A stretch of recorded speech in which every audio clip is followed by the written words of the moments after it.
বন্ধুরা, এলিয়েনদের কথা উঠলে আমাদের প্রত্যেকেরই কৌতূহলটা কিন্তু কয়েক গুণ বেড়ে যায়। আজ পর্যন্ত আমরা তাদের সম্পর্কে যা কিছু জানতে পেরেছি পুরোটাই বিভিন্ন সিনেমা, স্মার্টফোন, ওয়েব সিরিজ এবং খবর থেকে জেনেছি। কেউই তাদের নিজের চোখে দেখেনি। যেভাবে আমাদের কাছে পৃথিবী ছাড়া অন্য কোনো গ্রহের প্রাণী মানেই সে এলিয়েন, ঠিক সেইভাবেই তাদের কাছেও পৃথিবীর সমস্ত প্রাণী এলিয়েন। তবে লক্ষ লক্ষ বছরের মানব ইতিহাসে আমরা আজ পর্যন্ত কোনো ভিন গ্রহের প্রাণীদের দেখতে পাইনি। কখনো তাদের পৃথিবীতে আসার কোনো চিহ্ন কিংবা কোনো সিগন্যাল কিছুই পাইনি। এমনকি এলিয়েনদের কাছে আমাদের পাঠানো সিগন্যালেরও কোনো উত্তর আজ পর্যন্ত আমরা পাইনি। তাই মনে করা হয় যে এই বিশাল ব্রহ্মাণ্ডে পৃথিবী একমাত্র এমন গ্রহ যেখানে প্রাণের অস্তিত্ব আছে। ব্রহ্মাণ্ডের বাকি অংশে কোনো প্রাণী বা অন্য কোনো সভ্যতার কোনো অস্তিত্ব নেই। এখনও পর্যন্ত ব্রহ্মাণ্ডের যতটুকু অংশ পর্যবেক্ষণ করা হয়েছে সেখানে দেখা গেছে যে ব্রহ্মাণ্ডে 200 বিলিয়ন গ্যালাক্সি আছে, আর সমস্ত গ্যালাক্সিতে কমপক্ষে 10,000 কোটি নক্ষত্র আছে। এবার আপনারা যদি হিসেব করেন তাহলে 200 বিলিয়ন গ্যালাক্সিতে এত নক্ষত্র আছে যে প্রত্যেকটা নক্ষত্র যদি একটা বালুকণা সমানও হয়ে থাকে তাহলে তার সাহায্যে পৃথিবীর মতো কমপক্ষে 1 লক্ষ বিশাল গ্রহ তৈরি হবে। তবে এর থেকেও বেশি অদ্ভুত ব্যাপারটা হলো প্রত্যেকটা নক্ষত্রের গাছে 7 থেকে 8টা গ্রহ আছে।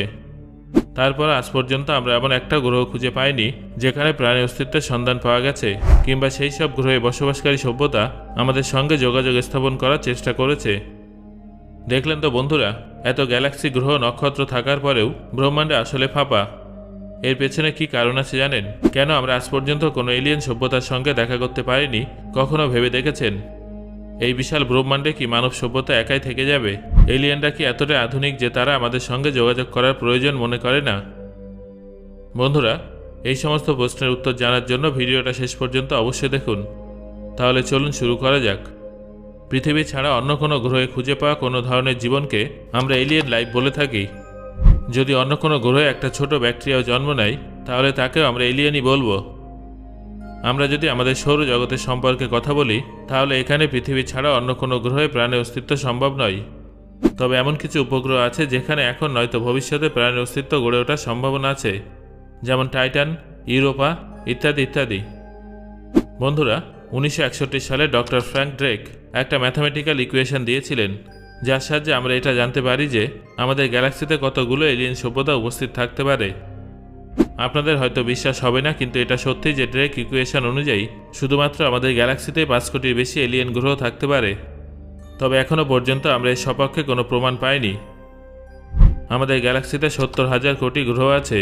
যদি আমরা ধরে নিই যে এর মধ্যে 0.01% গ্রহই বাসযোগ্য, তাও কমপক্ষে 7 কোটি গ্রহ বাসযোগ্য হবে।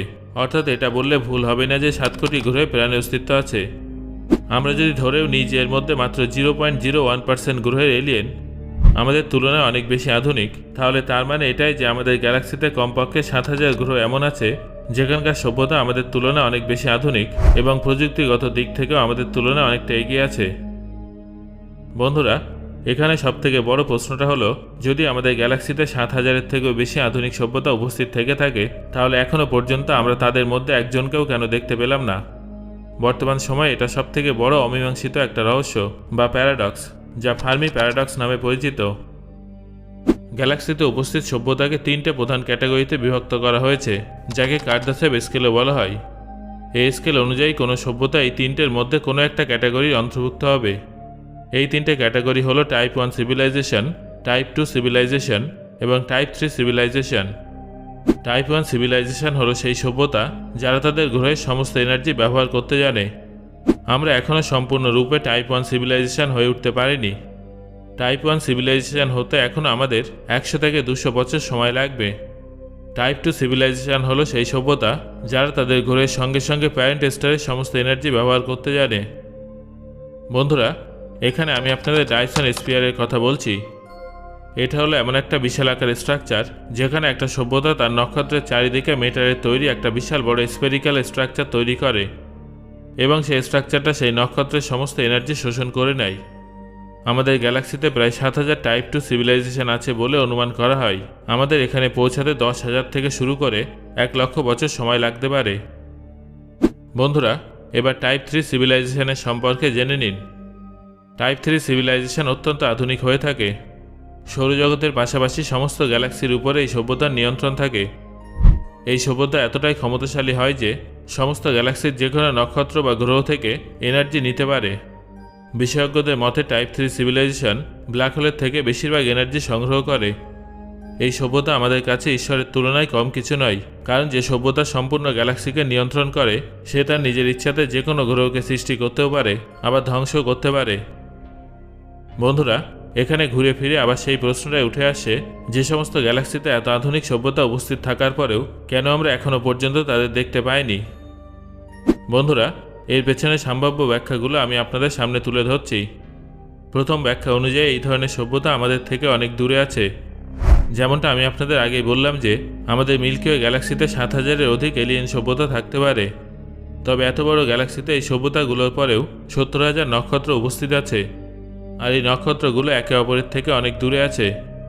যেমন আমাদের সূর্যের কথা বললে আমাদের সূর্যের সবথেকে কাছের নক্ষত্র হলো প্রক্সিমা সেন্টাউরি। শুনতে কাছের বলে মনে হলেও বাস্তবে এটা আমাদের থেকে 4.25 আলোকবর্ষ দূরে আছে। এখানে পৌঁছাতে ভয়েজারের মতো মহাকাশযানে 73,000 বছর সময় লাগবে। এবার আপনারাই ভাবুন, যেখানে আমাদের সবথেকে কাছের নক্ষত্র 4.25 আলোকবর্ষ দূরে আছে, সেখানে অন্যান্য নক্ষত্রগুলো তো আরও অনেক দূরে থাকবে। অত্যাধুনিক কোনো সভ্যতারও আমাদের এই গ্যালাক্সি কভার করতে কয়েক লক্ষ বছর সময় লাগবে। তাই হয়তো এই গ্যালাক্সিতে এলিয়েনদের অস্তিত্ব আছে, কিন্তু তারা আমাদের থেকে এতটাই দূরে আছে যে তারা আজ পর্যন্ত আমাদের খুঁজে বার করতে পারেনি এবং আমরাও তাদের কাছে পৌঁছাতে পারিনি। ফার্মি প্যারাডক্সের দ্বিতীয় ব্যাখ্যাটা হলো টাইম গ্যাপ। আপনারা সবাই জানেন যে আমাদের পৃথিবীর বয়স 450 কোটি বছর, তবে মানব সভ্যতা পৃথিবীতে 3 লক্ষ বছর ধরে উপস্থিত আছে। বন্ধুরা, এমনও হতে পারে যে কোনো সভ্যতা হয়তো 3 লক্ষ বছর আগে পৃথিবীতে এসেছিল, কিন্তু সেই সময় পৃথিবীতে এমন কেউ ছিল না যারা তাদের এবং তাদের প্রযুক্তিকে বুঝতে পারবে। হয়তো সেই সময় পৃথিবীর বায়ুমণ্ডলীয় পরিবেশ বসবাসের অনুকূল ছিল না, সেই জন্য তারা সামনের দিকে এগিয়ে গেছে এবং সময়ের সঙ্গে সঙ্গে কোনো ট্র্যাজেডির কারণে সেই সভ্যতা ধ্বংস হয়ে গেছে, আর তার অনেক বছর পরে আমাদের পৃথিবীতে আগমন ঘটেছে। বন্ধুরা, ফার্মি প্যারাডক্সের তৃতীয় ব্যাখ্যাটা কিন্তু বেশ মজাদার, তাই মন দিয়ে শুনুন। এমনও হতে পারে কোনো এলিয়েন সভ্যতা আমাদের খুঁজে বার করেছে এবং আমাদের পর্যবেক্ষণও করছে, কিন্তু তারা আমাদের সামনে আসতে চায় না। হয়তো তাদের তুলনায় বর্তমানে আমাদের প্রযুক্তি অনেকটাই দুর্বল। আবার এটাও হতে পারে যে সেই সভ্যতায় হয়তো আমাদের পৃথিবী এবং আমাদের কোনো কম্পিউটার সিমুলেশনের মাধ্যমে নির্মাণ করেছে এবং তারা আমাদের র্যান্ডমলি দেখছে। বন্ধুরা, এর চতুর্থ ব্যাখ্যাটা আমাদের অনেকাংশে সঠিক বলে মনে হয়েছে।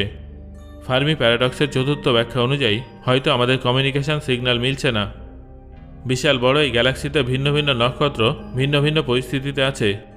প্রত্যেকটা সভ্যতা ভিন্ন ভিন্নভাবে বিকাশ লাভ করছে। গ্যালাক্সিতে যত সভ্যতা আছে প্রত্যেকের টেকনোলজি একই ব্যাকগ্রাউন্ডের উপরে ভিত্তি করে তৈরি হবে, এর কোনো মানে নেই। তাই হয়তো আমরা এতদিন ধরে যে সিগন্যালগুলো মহাকাশে পাঠাচ্ছি সেগুলো তাদের মেশিন শনাক্ত করতে পারছে না, আর তারা যে সিগন্যালগুলো পাঠাচ্ছে সেগুলো আমরা শনাক্ত করতে পারছি না। তাই আমাদের মনে হচ্ছে যে আমরা কোনো সিগন্যাল পাচ্ছি না।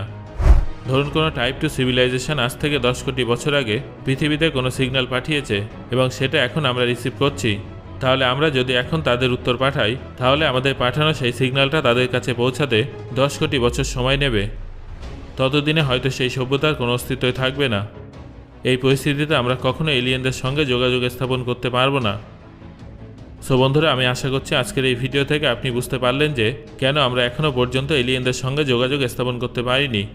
এই ভিডিওটা আপনার কেমন লাগলো সেটা অবশ্যই আমাকে কমেন্ট করে জানান। ধন্যবাদ।